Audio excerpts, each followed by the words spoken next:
Okay, now students, let's start. So our topic is form of perfect competition. Okay, now here we will talking about perfect competition. हमने yesterday class में जो है कल के class में हमने complete कर लिया था imperfect competition का. अभी जो है हम perfect imperfect competition के कितने forms होते हैं उसके ऊपर बात करेंगे. समझ में आया आप लोग को? Now now here the scope of imperfect competition is very wide. The market is in competition can be studied in 3 forms. ठीक है, ये मार्केट कंपटीशन जो है वो 3 फॉर्म्स में जो है स्टडी होता है. First is डिओपोली, second is oligopoly, third is monopolistic. Okay, पहला क्या है? डिओपोली, डिओपोली. सेकंड है oligopoly and third is monopolistic. One by one we have to understand this topic. So first is we're talking about duopoly. What is duopoly? Duopoly is a market situation in which there are only two seller. Duopoly में due से ही आपको समझ में आ रहा है, due double. ठीक है, इससे ही आपको पता चल जाएगा कि ये कोई दो चीजों का ही मतलब जो है कॉम्बिनेशन है. टू सेलर ही इस मार्केट में आपको ज्यादा से ज्यादा दिखेंगे. In it an action of one seller will affect the other rival seller. अगर एक भी सेलर, दोनों में से कोई एक सेलर अगर कुछ अच्छे एक्शन से या एक्टिविटी से काम करता है तो वो दूसरे सेलर पे जो है उसका इफेक्ट पड़ता है. ओके, मान के चलो मार्केट में सिर्फ दो ही है कंपटीशन लेवल पे करने के लिए. अभी यहाँ पे जो है एक सेलर बहुत एक्टिवेट के साथ जो है वो काम कर रहा है, बहुत एक्टिवेटेड है. ओके, उसकी जो बिजनेस डिसीजन है, then after they have to make more product. Okay, different type of product, quality अच्छे दे रहा है, क्वांटिटी अच्छे दे रहा है, प्राइस कम दे रहा है. तो अगर वो पहला सेलर जो है अगर अच्छे तरीके से अगर वो चीजों को अगर सेल करता है मार्केट में तो उसका इफेक्ट किस पे पड़ेगा? सेकंड नेक्स्ट वाले सेलर पे. मतलब उसका जो रिवाइवल सेलर है उस पे जो है उसका असर दिखाई देता है. So here it is because ये इसलिए होता है because only two seller in the market and they are producing the identical goods. ठीक है, और ये दो ही प्रोडक्ट प्रोड्यूसर्स है जो कि उस मार्केट में है और दोनों एक ही टाइप के ही गुड्स जो है वो प्रोड्यूस कर रहे हैं. In such a market each seller tries to make a correct guess of his revival action. On other hand, it is also possible that both seller may agree to cooperate each other in every matter and policies. तो एक तो होता है कि आप एक seller के साथ दूसरे सेलर को टक्कर दे रहे हो, मतलब आप उसको कॉम्पिटिटर बना रहे हो. दूसरा एक सिचुएशन होता है जहां पे आप अपने कॉम्पिटिटर को साथ में लेके चलते हो क्योंकि मार्केट में सिर्फ दो ही जन का है. ठीक है, डिओपॉली है मतलब सिर्फ दो ही सेलर है यहाँ पे. अगर आप उसको साथ में लेके चलोगे तो यहाँ पर आपको भी कुछ प्रॉफिट होगा, उसको भी कुछ प्रॉफिट होगा. उसके कारण आपको प्रॉफिट होगा, आपके कारण उसको प्रॉफिट होगा. तो ये साथ में चल के जो है अगर काम करते हैं तो ये ज्यादा बेनिफिटेड रहता है एज एज कम्पेयर टू अगर आप कॉम्पिटिटर बनाते हो, कॉम्पिटिशन करते हो मार्केट में उनके साथ. तो so in other words they may agree to fix the same price. इसलिए उनका एग्रीमेंट ये चीज रहता है, अगर वो साथ में मिलकर काम करते हैं तो उनका एक एग्रीमेंट रहता है कि वो एक टाइप का ही प्राइस रखेंगे, ना कि प्राइस अलग अलग रखेंगे. So here is some characteristics is given. It is bear the following characteristics. First is in this kind of market there will always be two sellers. ठीक है, इस टाइप के मार्केट में जो है आपको टू सेलर्स ही मिलेंगे हमेशा डिओपॉली में. सेकेंड है two sellers will be producing the identical goods. जो दोनों सेलर है वो उसी टाइप के ही प्रोडक्ट्स बेचेंगे, दोनों एक टाइप का ही गुड्स सेल करेंगे, identical goods. And third is there will be one price all over the range. और एक ही प्राइस जो है वो उनके बीच में ये एक तरह का एग्रीमेंट होता है, ये पॉलिसी बनाते हैं उन लोग, कोऑपरेट करते हैं एक दूसरे के साथ कि प्राइस रेंज जो है वो एक जैसा ही रखेंगे. So this is known as duopoly. Any doubt? Any doubt in duopoly? Nisha, any doubt beta? Nisha, Nisha, are you listening or not? Yes, ma'am. हाँ, तो कोई डाउट है डिओपॉली में? सुने डिओपॉली का मतलब क्या होता है?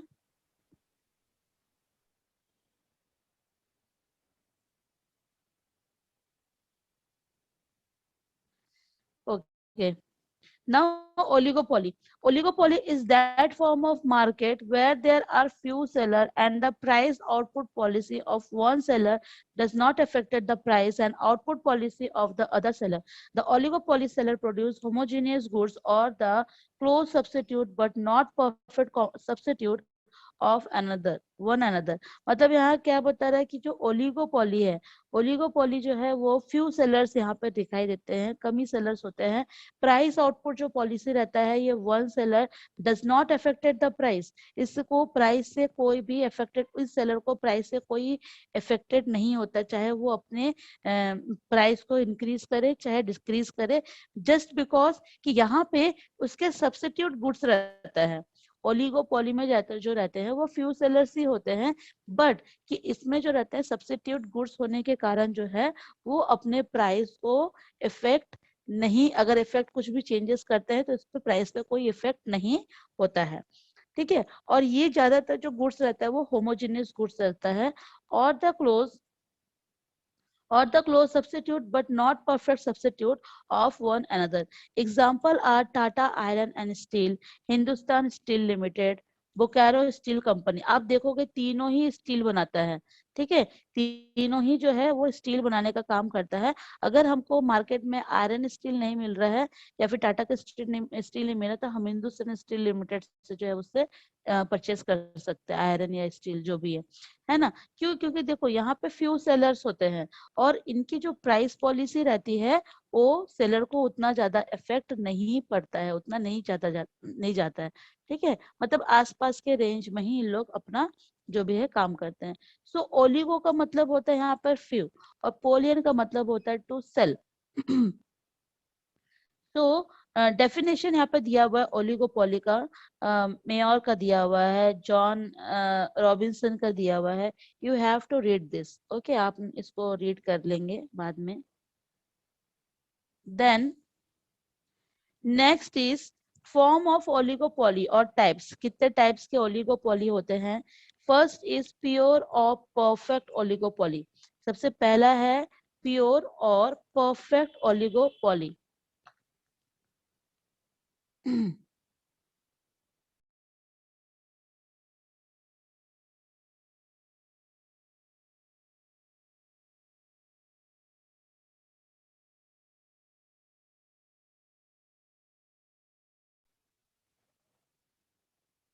Now in first is perfect oligopoly में क्या है कि यहाँ पर आपको होमोजेनियस गुड्स रहेंगे और ये एक परफेक्ट होमोजेनियस फॉर्म के ही प्रोडक्ट रहेंगे, जिसके कारण जो है परफेक्ट ओलिगोपोली यहाँ पे चलता है। ओलिगोपोली मैं फिर से बता रही हूँ, यहाँ पे फ्यू सेलर ही होते हैं जो कि होमोजेनियस गुड्स ही प्रोड्यूस करते हैं, मतलब हमारे कंट्री में ही उसका प्रोडक्शन होता है, not out of country. Second is differentiated oligopoly, if the firm produce differentiate product, then it is called a differentiated or imperfect oligopoly. For example, passenger car, cigarettes और soft drinks। जैसे यहाँ पर different oligopoly किस type के होते हैं कि different type के प्रोडक्ट जो है यहाँ प्रोड्यूस होते हैं।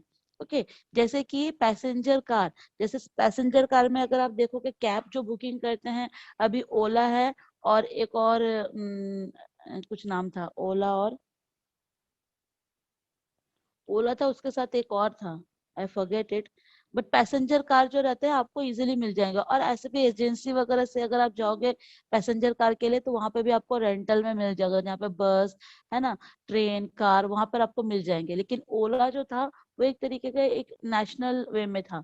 ठीक है, तो ये इसमें भी आपको फ्यू सेलर ही मिलेंगे। वैसे सिगरेट्स का, सॉफ्ट ड्रिंक्स का, इसमें भी जो लिमिटेड जो है सेलर यहाँ पे प्रोड्यूस करते हैं different different type of goods, different type of products. तो इसलिए यहाँ पर डिफरेंशिएट ओलिगोपोली इसको बोला गया है।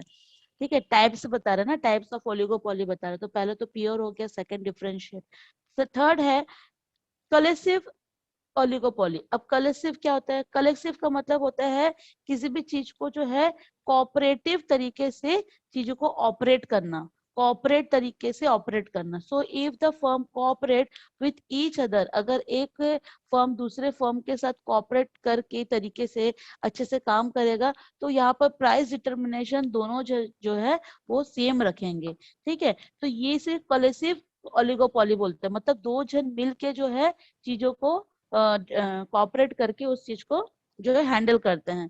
सो आउटपुट और both it is called a collusive oligopoly और कोऑपरेटिव ओलिगोपोली। इसको अपन कोऑपरेटिव ओलिगोपोली भी बोल सकते हैं। जो दो जन साथ मिलके, है ना, दो फर्म साथ मिलके या फिर दो से ज्यादा साथ मिलके आपस में सारा काम कर रहे हैं, तो that is called a collusive oligopoly. Now fourth is non-coercive oligopoly. In firm, if firm is an oligopoly market compete with each other, it is called a non-coercive or non-cooperative oligopoly. अब कोई ऐसा oligopoly market जो है compete करता है each other, एक दूसरे से, तो उसको हम क्या बोलते हैं? non-coercive। देखो coercive में क्या होता है कि सब साथ मिलके दूसरे दूसरे फर्म, अलग अलग फर्म जो है साथ में मिलके काम कर रहे थे। बट नॉन कोलिसिव में सब एक दूसरे को क्या बना रहे हैं? कॉम्पिटिटर बना रहे हैं। ठीक है, यहाँ पे कंपटीशन कर रहे हैं, तो that is the another things. Now fifth is partial oligopoly. Partial oligopoly में क्या बता रहा है? When one large firm dominate the market and it looked upon as a price leader is known as partial oligopoly. मतलब यहाँ पर अगर एक लार्ज नंबर ऑफ फर्म है, अगर एक लार्ज फर्म है, अगर वो मार्केट को डोमिनेट करके रखा है, डोमिनेट का मतलब क्या होता है? अपने तरफ झुका के रखा है, वो जो प्रोडक्ट बना रहा है कि सिर्फ उसको उसी का ही प्रोडक्ट खरीदना है, बाकी से बाकी मार्केट से जो है वहां से हटा देगा। जैसे कभी कभी ऐसा होता है, कभी कभी क्या मतलब मोस्टली ऐसा होता है, आप देखोगे कोई भी अगर नया फर्म अगर कोई चीज प्रोड्यूस करती है ना, तो वो अपना एडवर्टाइजमेंट करने के लिए जो है अपना ही सारा सर्विसेज, दुनिया भर का क्या बोलते हैं, बेनिफिट्स लाके ना उस शॉप में लाके छोड़ देगा। ठीक है, अब वो शॉप को डोमिनेट कर देता है कि आपको सिर्फ मेरा ही सामान बेचना है और किसी का नहीं। ठीक है, क्योंकि मैं आपको बेनिफिट दे रहा हूँ, यहाँ पर मैं आपको अच्छा सर्विस दूंगा, मैं आपको बेनिफिट दूंगा, आपको प्रॉफिट ज्यादा होगा, ऐसे तरीके से। तो इस तरीके से मार्केट को जो है डोमिनेट करके रखते हैं। समझ में आया इतना? 5 points.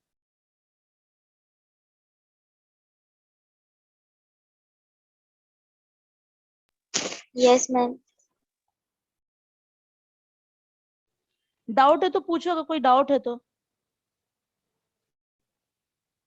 If any doubt in regarding this 5 points you can ask me. पूछो कोई डाउट है तो।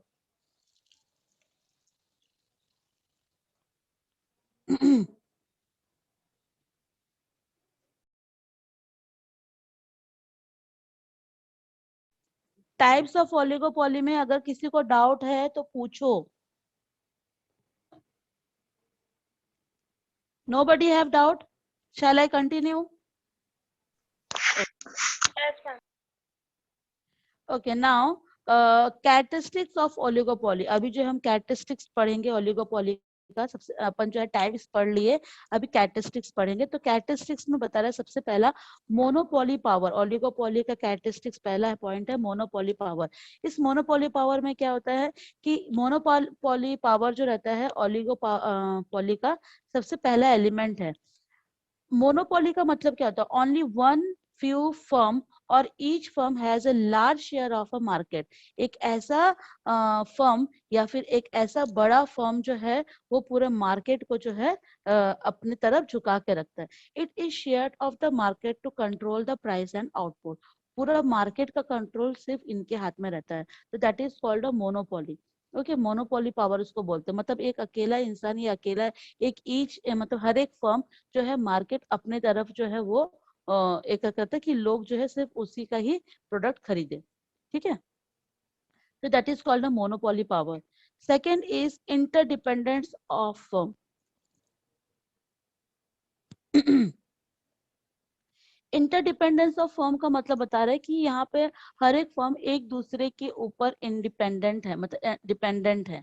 इंडिपेंडेंट नहीं है, डिपेंडेंट है। तो इसलिए इंटरडिपेंडेंस का मतलब होता है एक दूसरे के साथ, मतलब ए बी के साथ, बी ए और सी के साथ, सी ए और बी के साथ, अगर डी है तो डी ए बी सी के साथ, इस तरीके से इंटरडिपेंडेंट है एक दूसरे के साथ। So under perfect competition there are so many small firms. अगर आप परफेक्ट कंपटीशन के हिसाब से अगर देखने के लिए जाओगे तो बहुत सारे ऐसे स्मॉल फर्म्स है, and no single firm is strong enough to influence price और आउटपुट। और कोई भी इसमें से, बहुत सारे फर्म तो हैं लेकिन कोई भी ऐसा फर्म नहीं है जो कि प्राइस के मामले में या फिर प्रोडक्शन के मामले में जो है बहुत ही ज्यादा स्ट्रांग है। So the firm do not care about the action and reaction of other firm. तो इसमें जो है कोई भी एक्शन या रिएक्शन जो है फर्म का जो है नहीं हो पाता है। So under monopoly the question of interdependence of firm does not arise because there is one single firm in the market. Okay तो इसीलिए अगर एक सिंगल फॉर्म यहाँ पर मार्केट में आता है तो वो उतने अच्छे तरीके से जो है वो उभर नहीं पाएगा या फिर प्रॉफिट अर्न नहीं कर पाएगा, उतना नाम नहीं, उतना रेपुटेशन, उतना गुडविल नहीं कमा पाएगा जितना उसको एक दूसरे के ऊपर जो है डिपेंड रह के चीजों को अगर मतलब चीजों को अगर करते हैं तो दे हैव मोर प्रॉफिट और they have more reputation in that market. Okay now third is conflicting attitude of firm.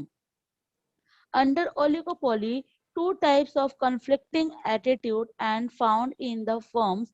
On the other hand, firm realize the disadvantage of the mutual competition and desire to combine the maximize their joint profit। देखो अभी यहाँ पे क्या बता रहा है कि conflict attitude of the firm. अभी यहाँ पे फर्म के बीच जो होता है कभी कभी कॉन्फ्लिक्ट भी हो जाता है ओलिगोपोली के में, अगर मान के चलो, क्योंकि यहाँ पे फ्यू सेलर होते हैं ना, बहुत कम सेलर होते हैं, तो कभी कभी आपस में हम लोग कॉन्फ्लिक्ट करते हैं। कॉन्फ्लिक्ट का मतलब होता है झगड़ा, डिस्प्यूट होना एक दूसरे के लिए। तो अगर टू टाइप ऑफ कॉन्फ्लिक्शन एटीट्यूड अगर रहता है फर्म के बीच में, तो एक फर्म जो है उसको एक फर्म को एडवांटेज होगा और दूसरे फर्म को डिसएडवांटेज होगा। मतलब एक जन प्रॉफिट ज्यादा अर्न करेगा और दूसरा जो है वो प्रॉफिट अर्न नहीं कर पाएगा उतना ज्यादा। So here is the tendency lead to the formation of collusion. एक तरीके से जो है पहले कॉल्यूशन की फॉर्म पे लोग काम करते हैं, जब उनके बीच जब डिस्प्यूट होता है या फिर कोई नेग्लिजेंस होता है तो जाके उन लोग क्या हो जाते हैं, नॉन कोलिसिव ओलिगोपोली हो जाते हैं। मतलब यहाँ पर आपस में फिर वो कॉम्पिटिटर बन जाते हैं। तो कॉन्फ्लिक्ट हो जाने के कारण जो है वो जहाँ पे कलेक्सिव ओलिगोपोली चल रहा था, अब यहाँ पे नॉन कलेक्सिव जो है वो ओलिगोपोली चलता है। ठीक है, तो here is the conflict attitude of the firm. Second, now fourth is few firms. यहाँ पे जो मैं शुरू से बता रही हूँ ओलिगोपोली में कि यहाँ पर हमेशा फ्यू सेलर, फ्यू फर्म्स ही होते हैं। For example, the market for automobiles in India exhibited oligopolistic structure. मतलब अगर आप देखोगे यहाँ पे जो ऑटोमोबाइल्स पार्ट्स वगैरह होते हैं, ऑटोमोबाइल्स के जो पार्ट्स वगैरह बिकते हैं ना, हमारे गाड़ी वगैरह के, मशीन्स वगैरह के, वो बहुत ही ओलिगोपोली वे में है। मतलब बहुत ही फ्यू सेलर है इसके, बहुत ज्यादा सेलर नहीं होते हैं।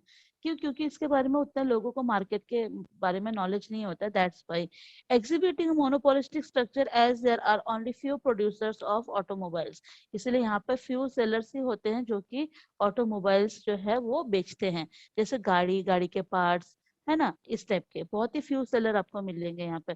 तो हमारे इंडिया जो है ऑटोमोबाइल के जो मार्केट में, उसमें फ्यू सेलर्स है। Now this is an example, ये एग्जाम्पल था। Okay now fifth point, nature of product.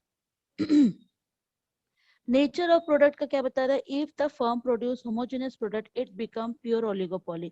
अगर कोई फर्म अगर होमोजेनियस प्रोडक्ट अगर सेल करती है तो उसको हम ओलिगोपोली बोलते हैं। होमोजेनियस फर्म का मतलब मैं फिर से आपको समझा दूं, जो ओनली एंड ओनली हमारे बाउंड्री के अंदर होता है, ना कि बाउंड्री के बाहर। बाउंड्री का मतलब समझ रहे हो ना, कंट्री के अंदर जो होता है होमोजेनियस, जो कि हम डेली यूज करते हैं, डेली पर्पस के लिए उसको हम यूज करते हैं, तो that is a homogeneous product. Okay so उसमें ओलिगोपोली होता है। The firm with product differentiate constitute impure oligopoly. जो कि अगर आप देखोगे ये ओलिगोपोली में एक इम्प्योरिटी जो है कॉन्स्टिट्यूट होता है, मतलब उसको पॉलिसी को बिठाते हैं डिफरेंशिएट प्रोडक्ट में। हर एक अलग अलग प्रोडक्ट में जो है ये ओलिगोपोली ये चलता है। ठीक है, जैसे मैंने बताया ऑटोमोबाइल्स का, देन आफ्टर आप राइस का ले लो, व्हीट का ले लो, क्योंकि राइस व्हीट हर जगह पे नहीं उगते हैं ना। एग्रीकल्चर जो सेक्टर है वो राइस व्हीट हर एक स्टेट में नहीं है। अगर जहाँ पे व्हीट अगर ज्यादा एग्रीकल्चर हो रहा है, कल्टीवेट हो रहा है, वहां पर राइस आपको ज्यादा नहीं मिलेंगे। और जहाँ पर राइस ज्यादा होता है वहां पर व्हीट ज्यादा नहीं होता, बिकॉज क्लाइमेट कंडीशन, वहाँ का जो फर्टिलिटी सॉइल रहती है, that's why. Okay, then after आपका कार का जो हो गया, पार्ट्स हो गया वो। देन आफ्टर प्लास्टिक्स वगैरह का जो चीज रहता है, टॉयज वगैरह का रहता है, देन मोबाइल्स वगैरह का रहता है। तो this all are the sum of oligopoly competition. और वो हर एक अलग अलग डिफरेंशिएट प्रोडक्ट में जो रहता है ओलिगोपोली कंपटीशन होता रहता है। Now next is interdependence among the firm. अभी जो है हमने इसके बारे में बात किया पॉइंट नंबर सेकंड में, सेम चीजें हैं, रिपीट कर दिया है बस इसको। ओके, सो आप इसको पढ़ लेंगे। नाउ सेवेंथ है लार्ज नंबर ऑफ कंज्यूमर।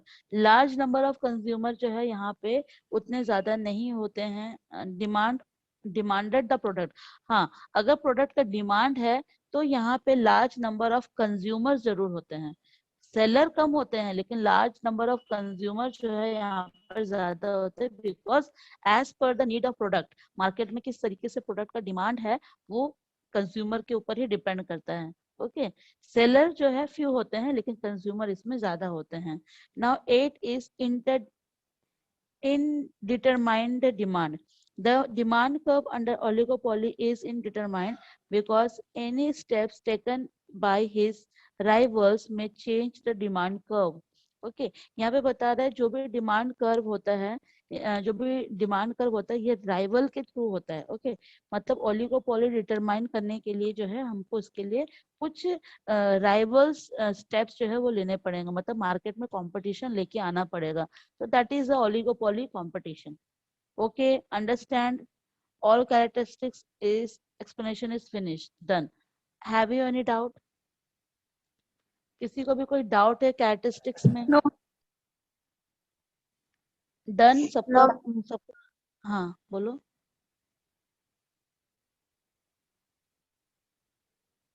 किसी को डाउट है कैरेक्टरिस्टिक्स में?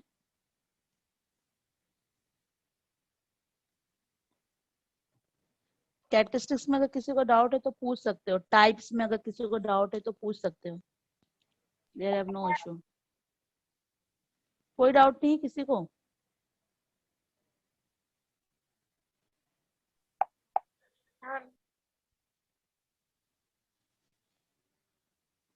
ओके देन, मैं जो फिर आप लोग को जो मोनोपोलिस्टिक जो है वो आप लोग को कल बताऊंगी। ठीक है, आज आप लोग जो मैं आप लोग को कराई हूँ मीन्स इम्परफेक्ट कंपटीशन का मैंने फॉर्म पढ़ा दिया, इम्परफेक्ट कंपटीशन का जो है कैरेक्टरिस्टिक्स कॉजेस ये पढ़ा दिया। Then form of imperfect competition कितने टाइप के होते हैं, डिओपोली, ओलिगोपोली, मोनोपोलिस्टिक होते हैं। तो डिओपोली मैंने आप लोग को समझा दिया, ओलिगोपोली मैंने आप लोग को समझा दिया। ओलिगोपोली का टाइप्स भी कंप्लीट हो गया, कैरेक्टरिस्टिक्स भी कंप्लीट हो गया। अगर आप लोग को क्या बोलते कोई डाउट है ओलिगोपोली या डिओपोली में तो आप पूछ सकते हो, कोई भी कैरेक्टरिस्टिक्स या जो भी टाइप्स है डिओपोली में कोई डाउट्स है तो पूछ सकते हो। Any doubt? Nobody have doubt?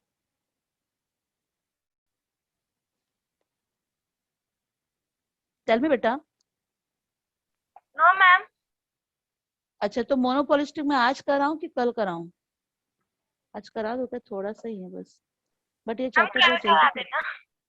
क्योंकि चैप्टर फिर बहुत जल्दी खत्म हो जाएगा। इन पेज नंबर 122 में अगर आप देखोगे, मैं आप लोग को दिखाती हूँ, जस्ट वेट। Yes, ma'am. हाँ, ये आप देख रहे हो जो है पेज नंबर 122 में there are difference between दिया हुआ है perfect competition, imperfect competition, then perfect competition, monopolistic competition, Yes, then ma'am. competition, monopoly, then monopoly and monopolistic competition। ये difference between इसमें दिए हुए हैं, इसको आप लोग खुद से रीड करेंगे। ओके, इस जो है Okay, डिफरेंस ma'am. बिटवीन को आप खुद से रीड करेंगे। अगर कोई डाउट Yes, होता है तो ma'am. पूछेंगे। दिस इज योर होमवर्क, ये आपका आज का होमवर्क है कि ये चारों डिफरेंस बिटवीन आप लोग घर पे अच्छे से रीड करेंगे और मैं इससे रिलेटेड आपसे कल पूछूंगी। ठीक है, आप लोग को फिर आंसर करना पड़ेगा। Okay, ma'am. Okay, then after इसमें ज्यादा तो है नहीं कुछ। क्वेश्चन आंसर आप लोग लिख रहे हो, बुक में टिक कर रहे हो कि नहीं कर रहे हो? कल मैंने आप लोग को क्वेश्चन आंसर टिक करके भेजा था, आप लोग ने किया?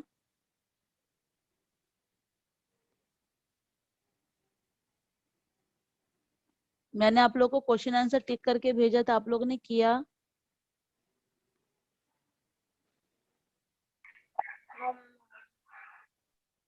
मैं फिर से आज भेज दे रही हूँ, प्लीज आप लोग इसको अपने बुक में टिक कर लेंगे। डिफाइन मार्केट, परफेक्ट कंपटीशन कहाँ पे है, ठीक है। वेरी शॉर्ट आंसर में तो आपको ज्यादा पॉइंट नहीं लिखने हैं, उसमें आपको छोटे पॉइंट ही लिखने हैं, है ना। 5 3 4 3 मतलब 3 4 लाइन का ही लिखना है। शॉर्ट आंसर में थोड़ा एक्सप्लेन करना रहता है और लॉन्ग आंसर में तो बहुत सारा एक्सप्लेन करना रहता है।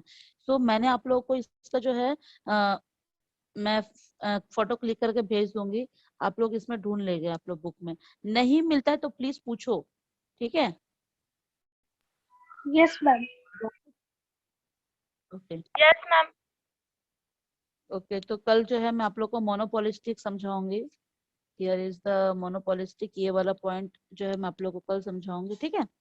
For then class is over. Thank you ma'am. Thank you